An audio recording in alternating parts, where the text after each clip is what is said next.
A entrada de crianças e adolescentes no mundo do crime tem aumentado no país, principalmente pelo tráfico de drogas. De acordo com dados do 29º Batalhão de Polícia Militar de Poços, no ano passado, o crescimento no número de casos na cidade foi de 24,88% maior do que o registrado em 2015. Na avaliação de especialistas em segurança pública, a fragilidade do atual sistema de proteção social, a má qualidade da educação pública e a falta de iniciativas e programas governamentais para o atendimento de adolescentes são outros fatores que contribuem para o envolvimento de menores de 18 anos em crimes e delitos.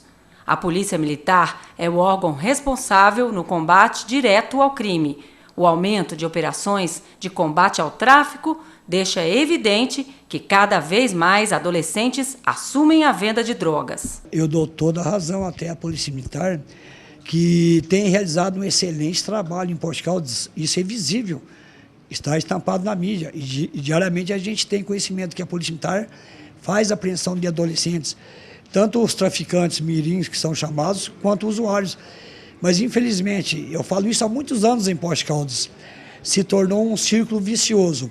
A Polícia Militar faz o trabalho, encaminha para a Delegacia de Polícia Civil, onde também tem uma delegada que trabalha na área da infância e juventude.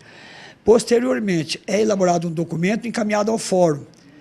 O círculo vicioso que eu volto a falar é que quando chega ao juiz da Vara Criminal da Infância e da Juventude, para dar uma resposta à sociedade, até ao próprio trabalho da polícia, para não cair naquele ditado enxugar gelo, o juiz se vê às voltas também, porque ele tem que cumprir a lei. A lei é frágil com relação a criança e adolescente devido ao estatuto. Isso é notório. O problema maior, não só de Poços de Caldas, mas de outras cidades aqui em Minas, é que não tem centros socioeducativos suficientes para receber os adolescentes infratores. Segundo o capitão, outro fator que contribui é que não há no sul de Minas um local para a internação destes adolescentes em conflito com a lei. Isso aí também é uma questão de envolvimento aí de todo o poder, dos poderes aqui do município de Poços de Caldas, né, assistência social, prefeitura, polícia militar, polícia civil, para a gente verificar essas questões aí de menores residentes no tráfico, né? E avaliar junto ao Poder Judiciário, né, se a melhor alternativa seria a internação desses adolescentes. Se de um lado temos os dados que confirmam o aumento do número de jovens envolvidos no tráfico, a grande reclamação da PM é a reincidência. De acordo com o chefe do Comissariado da Infância e Juventude, a falta de vagas em locais de internação é um fator predominante para que esses adolescentes retornem ao crime. O estatuto foi instalado em 1990. Nós estamos há muitos anos à frente disso. E, em Minas, eu posso citar aqui, onde tem centro de socioeducativo para recuperação ou apreensão e internação dos adolescentes. Divinópolis, Sete Lagoas, Uberaba e Uberlândia. Isso foi construído há muitos anos atrás. Existem boatos, nada oficial, de que, de 2 anos para cá, seria construído um centro com capacidade para 80 adolescentes infratores, reincidentes em crimes e crimes graves e violentos. Seria ou em Lavras ou em Alfenas, mas oficialmente nós não temos notícia disso. Na mesa, ele mostra o número alto de processos com casos de menores que aguardam uma vaga em instituições e abrigos. Para se ter uma ideia da gravidade da situação, ele contou o caso de um menor de 11 anos que foi apreendido 2 vezes pela PM na mesma noite. Segundo ele, os traficantes que contratam esses menores ainda ameaçam familiares e a justiça. Aliás, não foi só uma criança de 11 anos. Eu tenho procedimentos aqui, não é processo, porque a criança não responde, mas tem procedimentos de outras crianças. Uma criança de 12 anos estava trabalhando para traficantes. Ela entregava droga. A Polícia Militar teve que fazer a apreensão e a condução dessa criança juntamente com os responsáveis na delegacia. O juiz teve que colocar no espaço completamente independente no presídio por 3 dias para a contenção dessa criança e o risco que ela corria. Porque a partir do momento que uma criança é apreendida com drogas, ela é levada para uma delegacia, juntamente com a família, quem está por trás disso, aquele traficante que usa ou usava aquela criança, ele vai querer receber, porque a droga foi apreendida e houve uma perda. Então a mãe é ameaçada, a criança recebe uma medida protetiva. As ações do comissariado têm sido com medidas socioeducativas e aguardar que novas instituições sejam construídas. Antigamente, o adolescente ou infrator, ele poderia ficar por 45 dias no presídio de uma comarca e assim que saísse vaga, ele ia imediatamente para um centro de recuperação ou socioeducativo. É o que não acontece mais.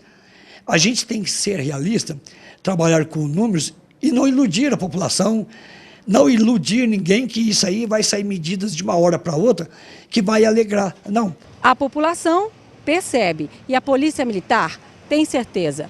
O número de adolescentes envolvidos em flagrantes de tráfico de drogas em 2015 foi de 177. No ano passado, esse número subiu para 211 casos.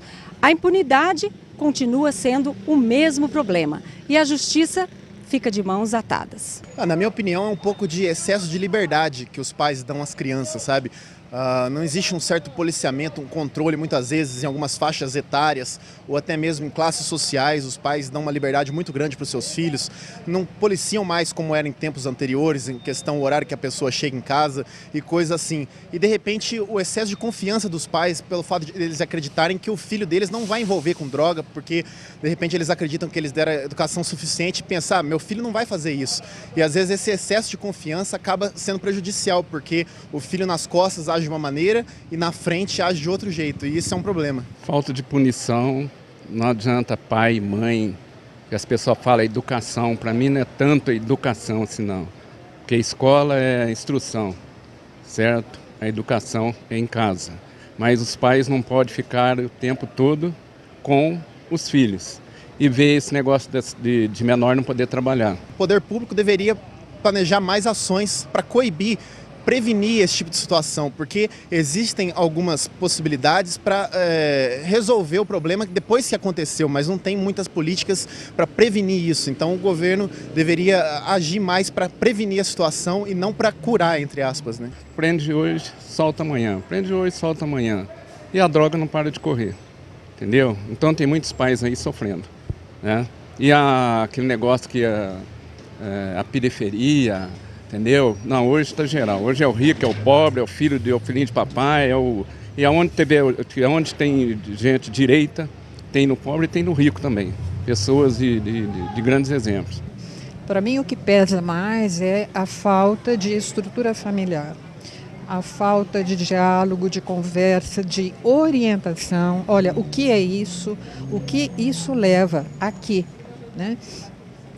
As pessoas vivem no mundo, hoje nós vivemos num mundo em que as pessoas se sentem desamparadas, desequilibradas. E se não tiver realmente uma base muito firme educacional, uma boa formação e uma base familiar muito intensa, ela vai procurar outras coisas mesmo. Então, para mim, o fator preponderante é o fator familiar.